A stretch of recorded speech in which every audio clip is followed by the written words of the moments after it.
یا ربی بالمصطفى بلغ مقاصدنا واغفر لنا ما مضى يا واسع الكرم مولاي. فرمان مصطفیٰ صلی اللہ تعالی علیہ وآلہ وسلم کہ تم میری ذات پر درود پاک پڑھو، بے شک تمہارا میری ذات پر درود پاک پڑھنا تمہارے گناہوں کے لیے مغفرت کر جائے. صلو علی الحبیب صلی اللہ تعالی علی محمد صلی اللہ تعالی علیہ وآلہ وسلم.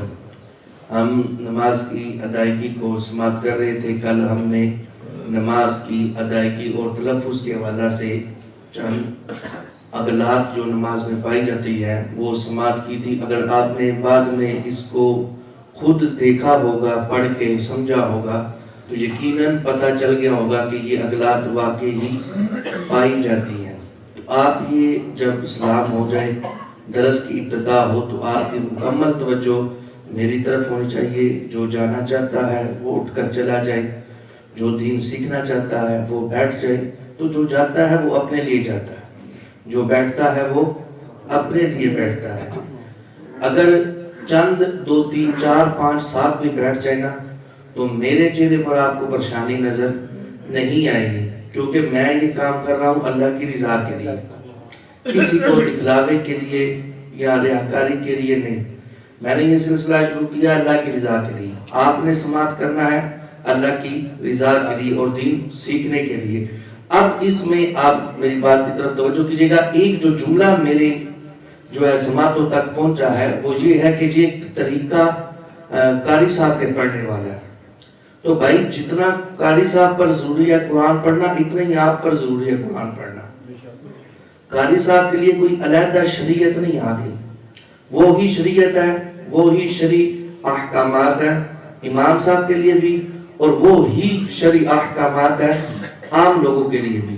ہم کہتے ہیں جی امام صاحب ہمیں فرشتہ نظر آئے، یعنی اس سے تو غلطی ہو ہی نہیں نا، امام صاحب تو فرشتے ہوں. ایسا نہیں ہے بھائی، جو شریعہ کام امام کے لیے وہی شریعہ کام آپ کے لیے. یہ تجوید سیکھنا امام صاحب پر نہیں ہے، یہ آپ پر بھی ہے. اب یہ جو جملہ گزرا ہے کہ یہ میں کوئی ناراض ہو کے بات نہیں کر رہا، میں آپ کی اصلاح کے لیے بات کر رہا ہوں کہ یہ امام صاحب کا طریقہ، قاری صاحب کا طریقہ، یہ ہمارا طریقہ ہے ہی نہیں. تو یہ غلط ہے. میں آپ کو ایک مثال دکھا دیتا ہوں.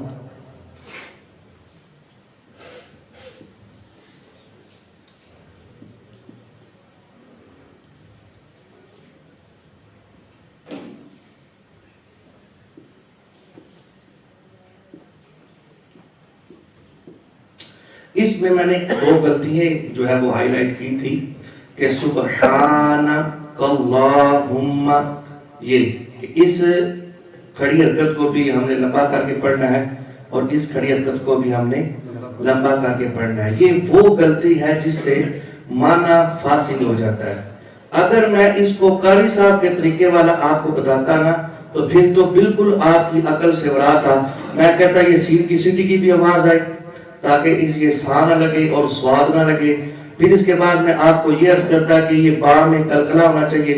پھر آپ کو یہ بتاتا حروف کلکلا 5 ہیں جن کا مجموعہ کتب و جدن ہے، اور قاف طا با جیم دال یہ حروف کلکلا ہیں. یہاں پر آپ کلکلا کریں. پھر ہاتھ کی یہ جو کھڑی حرکت ہے اس کا میں پوچھتا کہ اس کو کتنی ارکات تک کھینچ کے پڑھنا ہے. اس کو 1 الف یعنی 2 ارکات کے برابر کھینچ کے پڑھنا ہے. پھر اس کے بعد میں ادھر آ جاتا کہ یہ لفظ اللہ اسم جلالت سے پہلے زبر اور پیش ہو تو اس کو پر پڑھیں گے. اس کو کب بریک پڑھیں گے تو میں بتاتا کہ زبر اور پیش ہو تو اس کو جو ہے وہ پر پڑھیں گے، اگر زیر ہو تو اس کو بریک پڑھیں گے. پھر اس کے بعد میں آپ کو بتاتا کہ یہ میم مشدد اور نون مشدد میں ہمیشہ گناہ ہوتا ہے. پھر یہاں پر میں آپ کو گناہ کر کے بتاتا. تو یہ تھا جو بہت زیادہ تجوید، یہ بھی زیادہ نہیں ہے لیکن یہ تھا کہ میں آپ کو سارے تجوید کے قاعدے بتاتا. میں نے وہ قاعدے آپ کو نہیں بتائے. میں نے یہاں پر کلکلا ہونا نہیں بتایا. میں نے اس رکعت کو کتنا پڑھنا ہے وہ نہیں بتایا. اس میں جلالت کو کب پر کا بریک پڑھنا ہے یہ نہیں بتایا. کن کن حروف میں جو ہے وہ مشدد ہو تو اس میں گناہ ہوتا ہے یہ بھی نہیں بتایا. میں نے آپ کو اخفا نہیں بتایا، ادغام نہیں بتایا. میں نے آپ کو اظہار نہیں بتایا. میں نے آپ کو اقلاب نہیں بتایا. میں نے آپ کو نون قطری نہیں بتایا. یہ ساری چیزیں نہیں بتائی. صرف وہ عدلات آپ کے سامنے ہائی لائٹ کی ہیں جن سے نماز کا ترجمہ جو ہے وہ کچھ اور بن جاتا ہے، اور ایسی عدلات بتائیں ہیں جو ترجمہ چینج ہونے کے باعث ہماری نماز فاسد ہو جاتی ہے۔ تو یہ عدلات کی طرف فقط آپ کی توجہ دلانا مقصود ہے۔ وہ تجوید کے جو قواعد ہیں وہ تو آپ کے سامنے میں نے عرض بالکل نہیں کیے۔ تو ہم یہ سورہ اخلاص تک پہنچ چکے تھے، سورہ اخلاص ہماری مکمل ہو گئی تھی، اور آخری آیت میں ہم نے ایک غلطی کو سماعت کیا تھا۔ وہ ایک مرتبہ آپ تمام احباب وہ آیت مجھے پڑھ کے سنائیے گا، وَلَمْ يَقُلْ لَهُ كُفُوًا أَحَدٌ۔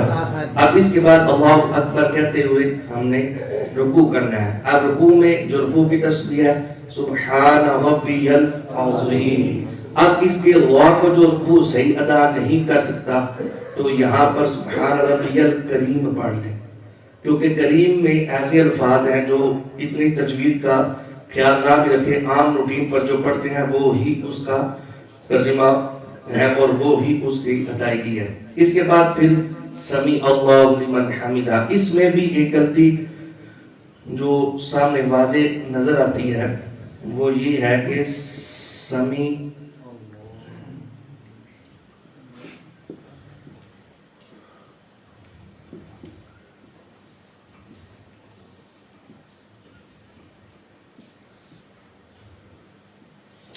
یہاں پر سمجھ آتی ہے کہ سمیع اللہ بھی کہیں پڑھ دیتے ہیں، سمیع اللہ لمن، سمیع اللہ، تو یہاں پر سمیع اللہ نہیں ہے، یہاں پر عین کے اوپر زبر ہے، سمیع اللہ، سمیع اللہ لمن حمدہ۔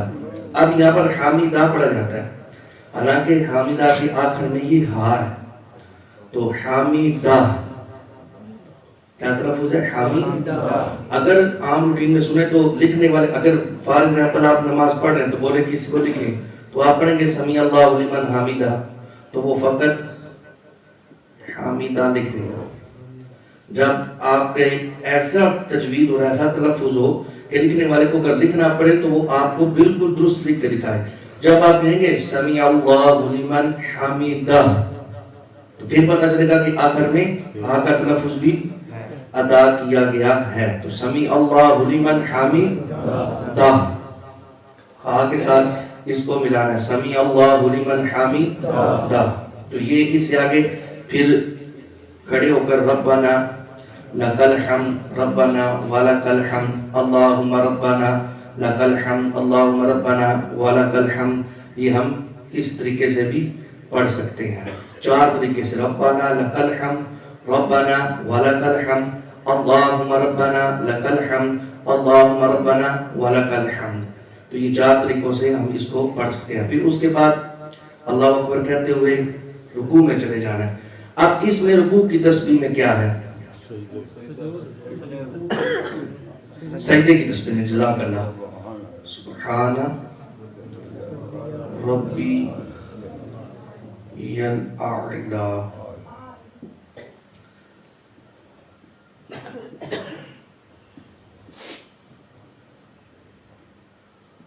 ربی الاعلی۔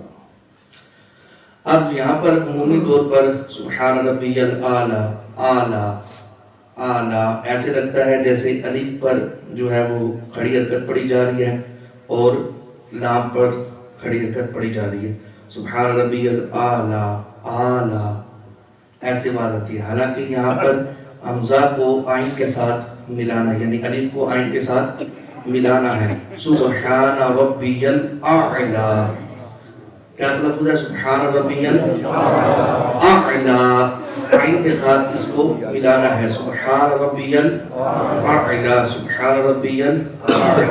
پھر اس کے بعد اللہ اکبر کہتے ہوئے ہم نے قاعدہ کی طرف چلے جانا ہے، اور اس میں جو پہلا حرف ہے اس میں عمومی طور پر لفظ التحیات کو سمجھ یہ آتا ہے کہ یہاں پر زبر پڑی جاتی ہے ہاں پر،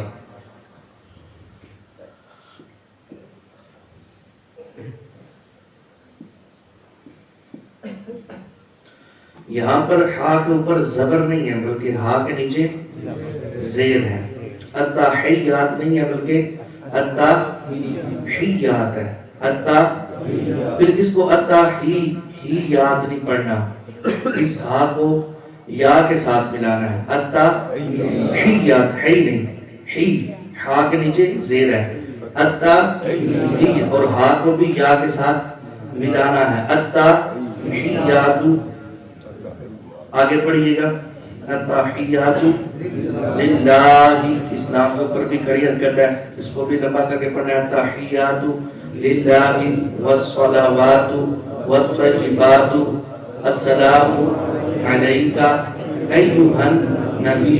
اب یہاں پر بھی ایک غلطی عام روٹین میں پڑھنے والے غلطی کر دیتے ہیں کہ ایہا النبی میں نے خود سماعت کیا ہے، ایک سے نہیں کہ کئیوں سے سماعت کیا ہے، کہ اس کو ایہا النبی پڑھتے ہیں، تو یہاں پر یہ اصل لفظ ہے نبیو، ٹھیک ہے، تو نبیو نہیں ہے بلکہ نبیو ہے، جیسے نبی کہتے ہیں ایہا النبیو، ایہا النبی، یہاں پر ایہا النبیو بھی نہیں پڑھنا، ایہا النبیو بھی نہیں پڑھنا، بلکہ لفظ ہے ایہا النبیو۔ آگے پھر اس سے آگے کیا ہے، السلام علیکہ ایہا النبی ورحمۃ اللہ وبرکاتہ۔ اب یہاں پر بھی وبرکاتہ میں وہ ہی غلطی نظر آتی ہے جو میں نے آگے عرض کی، وبرکاتہ نہیں، وبرکاتہ، یہ ہا کا تلفظ ہم نے ادا کرنا ہے، السلام علینا، السلام علیکہ ایہا النبی ورحمۃ اللہ وبرکاتہ، السلام علینا، السلام علینا۔ اب یہاں پر پڑھنے میں جو سمجھ آتی ہے وہ یہ ہے کہ ہم پڑھتے ہیں السلام علینا،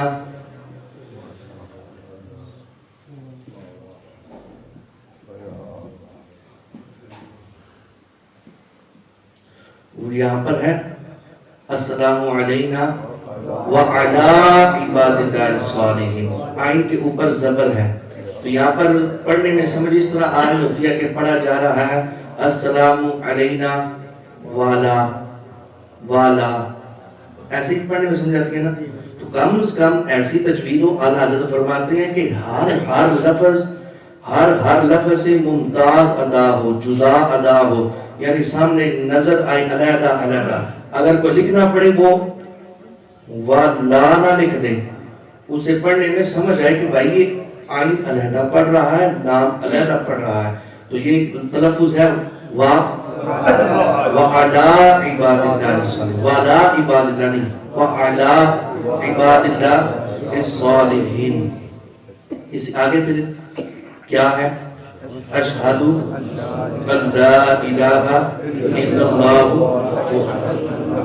واشہد ان محمدا، یہاں پر بھی ایک غلطی جو نظر آتی ہے،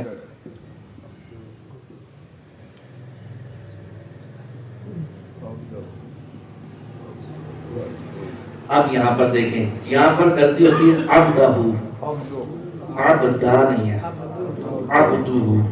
عبدو دال کے اوپر پیش ہے، عبدہ ورسول لو نہیں، لو، یہ یہاں پر بھی وہ ہی غلطی جو ہے وہ سامنے ہم نے واضح رکھنی ہے کہ یہاں پر ہم نے وقف کرنا ہے، اور یہ ہا ساکن ہو جائے گا تو ہم نے اس کو پڑھنا ہے عبدہ ورسولہ۔